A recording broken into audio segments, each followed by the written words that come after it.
Historian hub में आपका स्वागत है। चलिए इतिहास को थोड़ा और करीब से जानते हैं। हमारी लास्ट वीडियो में हमने सिंधु घाटी सभ्यता के बारे में जाना था। अगर आपने अब तक वो वीडियो नहीं देखी है तो ऊपर आई बटन पर क्लिक करके उस वीडियो को देख सकते हैं। आज के इस वीडियो में हम इसके आगे के इतिहास के पन्नों को पलट कर देखेंगे और जानेंगे कौन थे आर्य। आज हम जानेंगे कि वैदिक सभ्यता क्या थी, आर्य समाज कैसे विकसित हुआ और उस समय इनके क्या क्या नियम एवं कानून थे। तो चलिए वीडियो को शुरू करते हैं।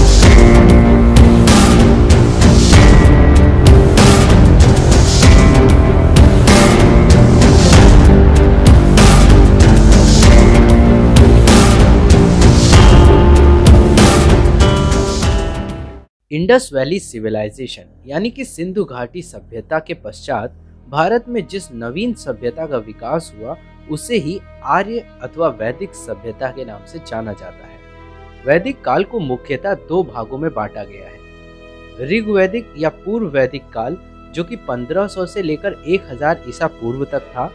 दूसरा है उत्तर वैदिक काल जो कि 1000 से लेकर 600 ईसा पूर्व तक था। इस काल की जानकारी हमें मुख्यतः वेदों से प्राप्त होती है, जिसमें ऋग्वेद सर्व प्राचीन होने के कारण सर्वाधिक महत्वपूर्ण है। इतिहासकारों का मानना है कि आर्य मुख्यतः उत्तरी भारत के मैदानी इलाकों में रहते थे। इस कारण आर्य सभ्यता का केंद्र मुख्यतः उत्तरी भारत है। तो चलिए जानते हैं कि आर्यों के समय में उनकी राजनीतिक स्थिति कैसी थी। वैदिक काल में राजतंत्रात्मक प्रणाली प्रचलित थी।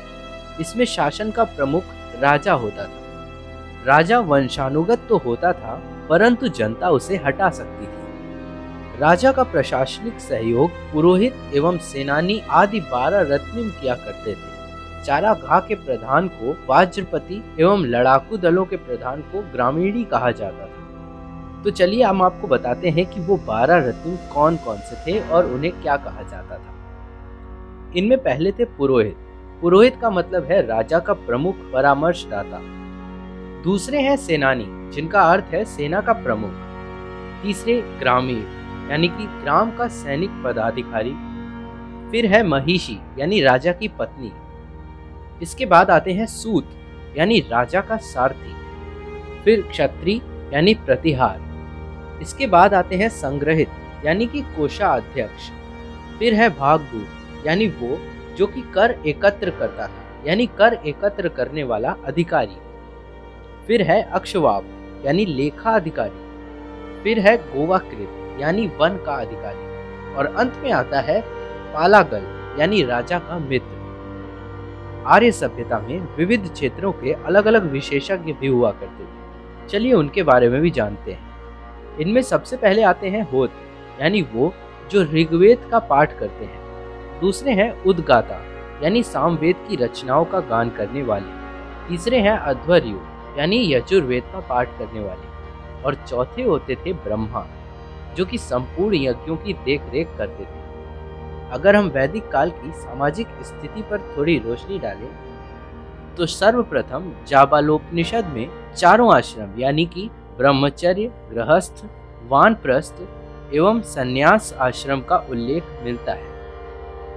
नृत्य, संगीत, पासा, घुड़दौड़, मल्लयुद्ध, शुईकर आदि मनोरंजन के प्रमुख साधन थे।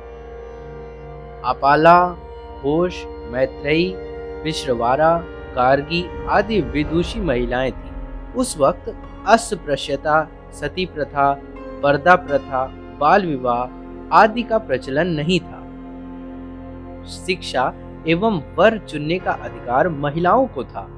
विधवा विवाह, महिलाओं का उपनयन संस्कार, नियोग, गंधर्व एवं अंत जातीय विवाह भी प्रचलित थे। तो सामाजिक स्थिति जानने के बाद आइए जानते हैं कि वैदिक काल में आर्थिक स्थिति कैसी थी। दोस्तों, उस वक्त अर्थव्यवस्था का प्रमुख आधार पशुपालन एवं कृषि था। उस वक्त जो भी राजा हुआ करता था उसको जनता स्वेच्छा से अपना भाग नजराना दिया करती थी। आवास घास फूस एवं काष्ठ निर्मित होते थे।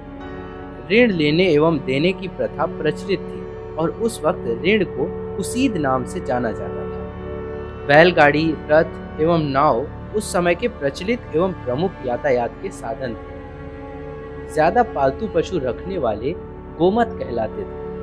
आर्यों का प्रिय पशु घोड़ा था। तो ये थी आर्यों की आर्थिक स्थिति की रूपरेखा। तो चलिए अब इनकी धार्मिक स्थिति पर भी थोड़ा नजर डालते हैं। आर्य एक ईश्वर पर विश्वास करते थे। मैक्स मूलर के अनुसार आर्य हेनोथीज्म परंपरा का पालन करते थे। वैदिक धर्म पुरोहितों से नियंत्रित धर्म था। ईश्वर एवं मानव के बीच मध्यस्थ की भूमिका निभाने वाले देवता के रूप में अग्नि की पूजा की जाती थी। तो ऐसी थी कुछ भारत की वैदिक काल की रूपरेखा।